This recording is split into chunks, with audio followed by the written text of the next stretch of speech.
we refer to it in sailing terminology as the bow, Miss Stone. I prefer if you please try to address the... Bow? No, bow. No, boat, but bow. Okay, front, right. Now, this, normally we call that down here is below decks, and up here is above decks or the cockpit. Okay? Those are two terms that are two more important terms. Is that the kitchen down there? Well, actually, we refer to the kitchen as the galley. The galley is over here and over here. The beginning of this what we call the salon. Looks like a bedroom. Yeah, well, it's not. That's a below decks of a sailboat deck. That's not a bedroom. Now, forward of that is what's called. You used it earlier. You know darn well what's up there. Oh, the toilet. Yeah.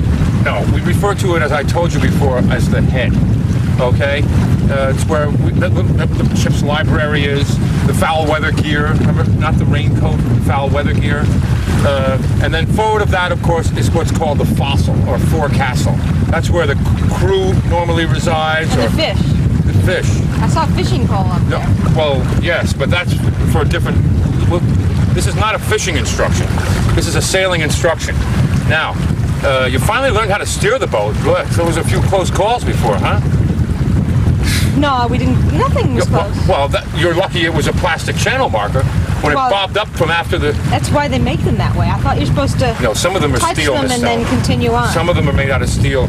And as far as the Long Wharf in Sag Harbor, that's a steel wharf. You can't just go hitting it like that. Do you realize what kind of damage you could... I mean, there's nothing structural, but, you know, my insurance, I don't know if my insurance is going to cover that. I think I might, next lesson might cost you a little more if you insist on smashing into docks and stuff, Well, if it comes with the tape, it's fine. It's okay. Well, Miss Stone, please. Under here, we keep the life preservers. Under this seat, under here, we keep the anchor.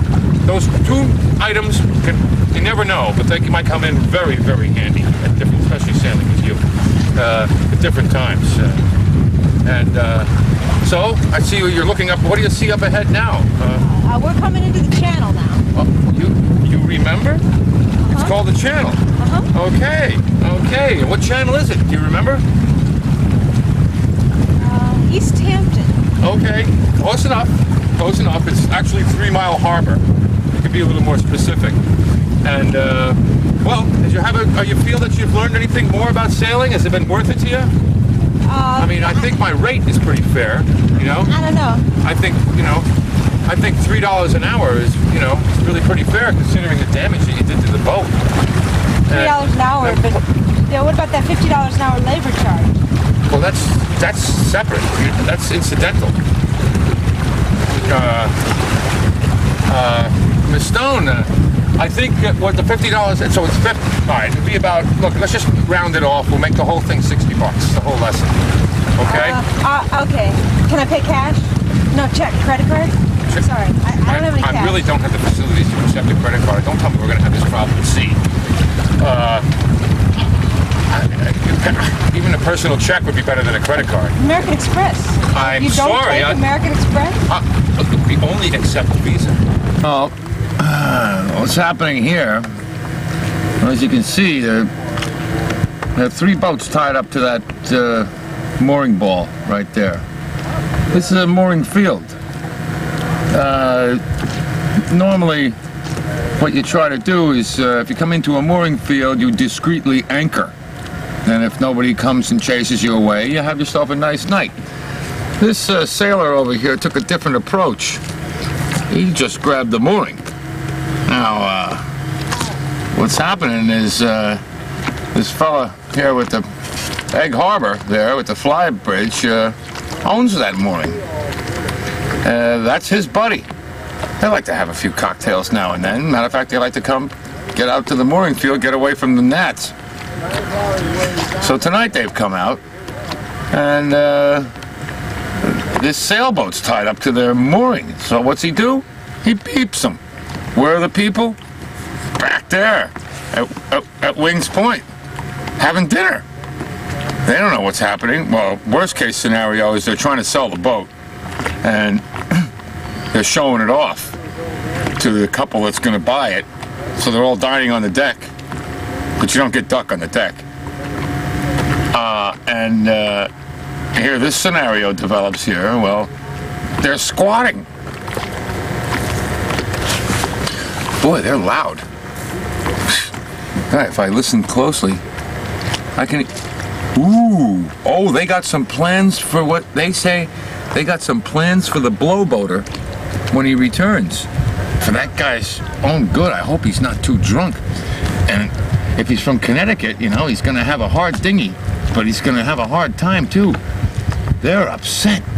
They're talking about making him tie up next to the little boat there, the Rosie B, and have to walk through those two boats. And those people are gonna do whatever they want to him on the way out.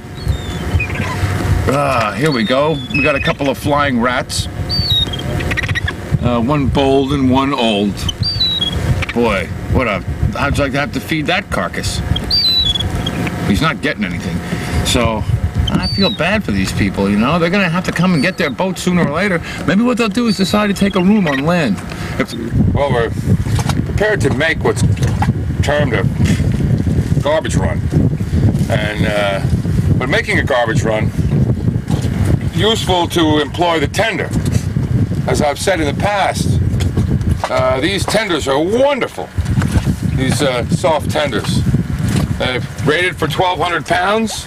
Let's see. If the forward section's all deflated, I guess it must be rated for around 800 pounds.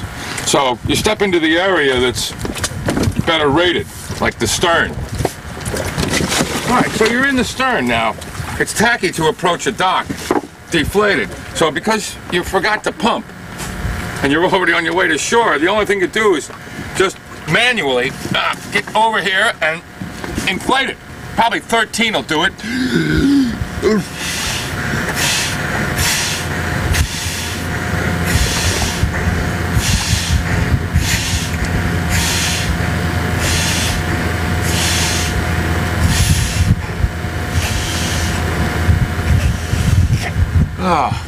Like I said, 13 did it. Then you reach back here to the old trusty Evinrude, straighten it out for good form, put it on start, pull the choke out, create some fuel pressure. See if she goes on the first hit? She doesn't. See if she goes on the second? She doesn't. Third. Got it. Try not to let it smoke too much because it reveals the fact that you're polluting the water every time you start now for it. Then you're out of here.